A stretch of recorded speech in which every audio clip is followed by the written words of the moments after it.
Chapter 33. After the Year of Sadness.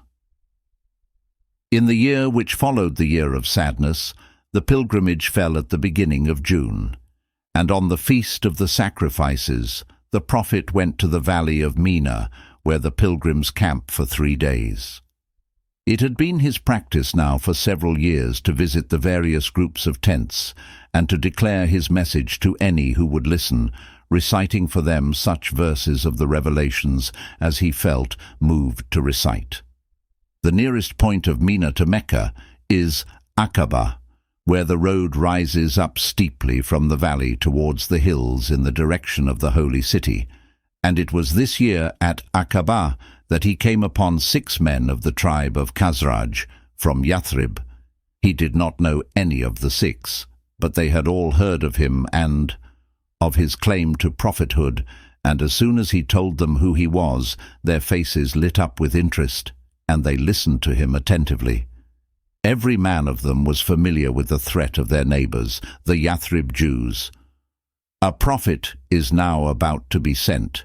We will follow him, and we will slay you as Ad and Iram were slain." And when the prophet had finished speaking, they said to each other, "This is indeed the prophet that the Jews promised us would come. Let them not be the first to reach him." Then, after 1 or 2 questions had been asked and answered, each of the 6 men testified to the truth of the prophet's message and promised to fulfill the conditions of Islam which he laid before them.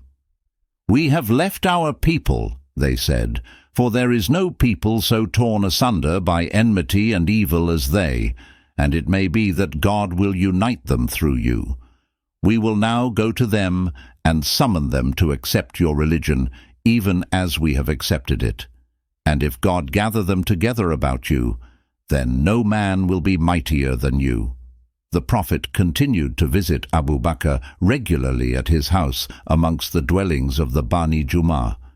These visits were a memorable feature of the childhood of Aisha, Abu Bakr's younger daughter. She could not remember a time when her father and mother were not Muslims, and when the prophet was not a daily visitor to them. During this same year that followed Khadija's death, the prophet dreamed that he saw a man who was carrying someone wrapped in a piece of silk. The man said to him, "This is your wife, so uncover her." The prophet lifted the silk, and there was Aisha. But Aisha was only 6 years old, and he had passed his 50th year. Moreover, Abu Bakr had promised her to Mutirn for his son Jubair. The prophet simply said to himself, "If this be from God, he will bring it to pass." A few nights later, he saw in his sleep an angel carrying the same bundle of silk, and this time it was he who said to the angel, "Show me."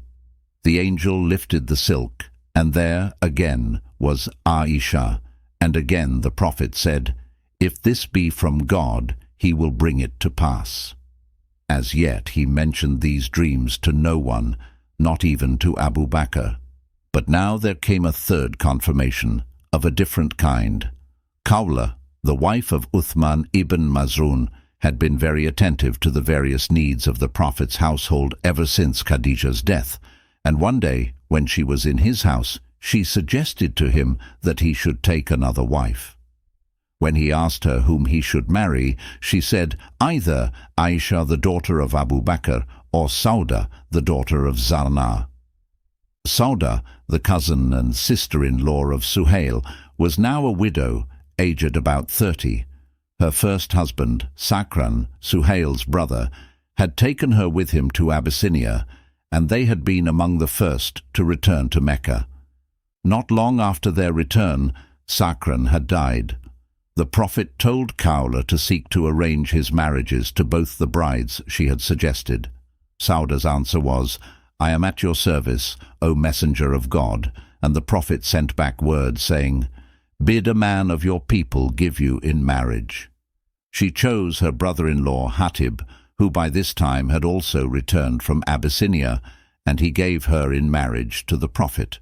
Meantime, Abu Bakr approached Mutim, who was persuaded without difficulty to forego the marriage of Aisha to his son, and, some months after the marriage of Sauda, Aisha also became the prophet's wife through a marriage contracted by him and her father, at which she herself was not present.